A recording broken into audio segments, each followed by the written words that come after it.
Hey, much love and mercy to all you sincere brothers out there. All praises to the God of Abraham, Isaac, and Jacob. Much love to the believers and those that stand up for the second covenant. The second covenant is the most important thing in this time, man. And that's what it's all about in this time. So it's your brother Ahmad Gabar, man. Just coming back with you brothers with another video. I know it's been a while since I've done a video. I've been, just making sure I'm getting stuff done in my personal life. Whether it's working, exercising, going to the park, playing some basketball, reading. I haven't been reading that much because I've been watching a lot of videos. And the videos that I've been watching, I can tell you it helps, man. Because the brothers that are going in for the second covenant, they understand how important this is. We understand how important it is to stand up for the second covenant and to witness the Lord's life and his death and his resurrection. Because everything that he did was prophesied of him to do it. Everything that the Lord did was prophesied of him to do it, man. That's how we know all our forefathers, that what they were waiting for was the one that came, the Messiah. Christ, man. And what did he bring? He brought the new covenant that you have to understand. And so by these guys denying it and not understanding, because everybody's back here in the lots, that's the reason why guys are denying it. Ain't no reason to be denying the new covenant, man. It's pretty simple if you have a spiritual, if you have an understanding mind, man. If the Spirit is dealing with you, it's gonna show you how the covenant is here. It's gonna show you that Gentiles can make it. It's gonna show you the Lord he is the Son of God, man. It's gonna show you these things that's of the new covenant. You just gotta have a spiritual mind. You just got to be like a baby and willing to be taught again, man. A lot of guys are not willing to be taught again. That's why they're stuck in a camp doctrine. They're stuck in a way that they've been taught from a camp or from a group. Going back to the year 2000, man. You see? That's why guys can't understand these certain things, man. And honestly, man, I really do appreciate you brothers going in on these topics because it just gives more understanding of these topics, man. All we gotta do is just let the scriptures talk, read the scriptures, and let the scriptures bring it out, and it does. Everything we're saying, the scriptures back it up, man. You see? So it's a beautiful thing, man, that what brothers are doing.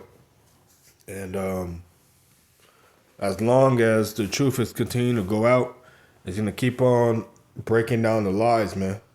So those that's meant to get out of a camp or come out of a hive mindset, they're going to do it. It's going to happen. We've seen it happen already with several brothers, man. And it's going to keep on happening. And those that's meant to stay in there and not understand this thing, they're not going to come out. You see? It all goes back to who's who and who did what back then and who's back here today doing what. All right?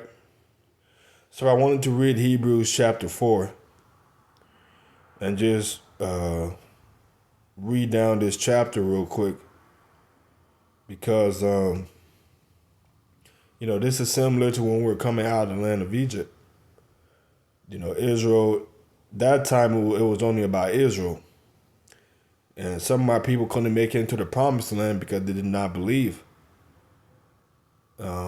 This time it's not just about Israel, it's about the remnant and the believing Gentiles that believe there's no such thing as Greek or Jew. There's no people in the land. But this time, a lot of our people that don't believe again are going to be left out. They're not going to enter into the promise. The promise is not through the law. The promise is through faith. All right, that's what makes you a child of Abraham. So let's get into it. Hebrews 4 and verse 1. It says, "Let us therefore fear lest a promise being left of us of entering into his rest, any of you system to come short of it. For unto us was the gospel preached as well as unto them, but the word preached did not profit them, not being mixed with faith in them that heard it." So these guys, they heard the gospel, because they see our video, they see us speaking and going and speaking on the gospel, man. There's countless videos talking about the new covenant out there, so they see it. But the fact that they're denying it is because it's not mixed with faith in it. They don't have any faith. These guys are carnal. They're fleshly. They're children of the flesh. No different than Abraham and Sarah and Hagar, the two covenants, the two comparisons. It says, "For we which have believed do enter into rest, as he said, as I have sworn in my wrath, and this shall enter into my rest, although the works were finished from the foundation of the world."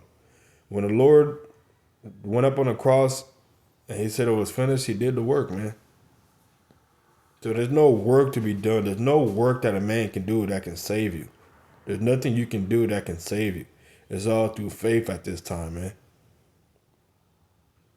For he spake in a certain place of the seventh day on this wise, and God did rest the seventh day from all his works.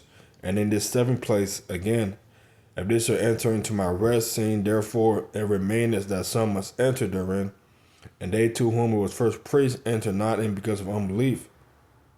Again, he limited a certain day, saying in David, "Today after a long time, as it is said, today if you will hear his voice, harden not your hearts." That's what we see happening out here. A bunch of dudes are hardening their hearts against what the scriptures are saying. And even Moses told you there was going to be one that's going to come after him. Him would you have to hear. Prophet, him would you have to hear among your brethren. And these guys still don't believe. They're following Moses, but Moses is going to be their accuser in that day, man.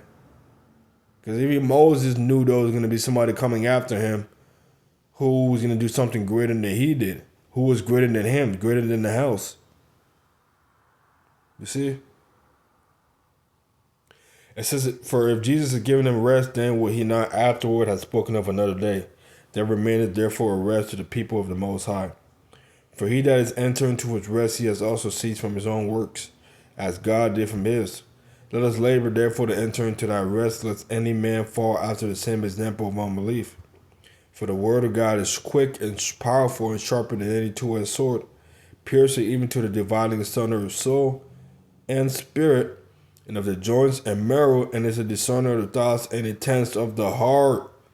Neither is there any creature that is not manifest in his sight, but all things are naked and open unto him, unto the eyes of him with whom we have to do." It says, "Seeing that we have such a great high priest that is passed unto the heavens, the Lord, the Son of God, let us hold fast our profession. For we have not a high priest which cannot be touched with the feeling of our infirmities, but was in all points tempted like we are, yet without sin.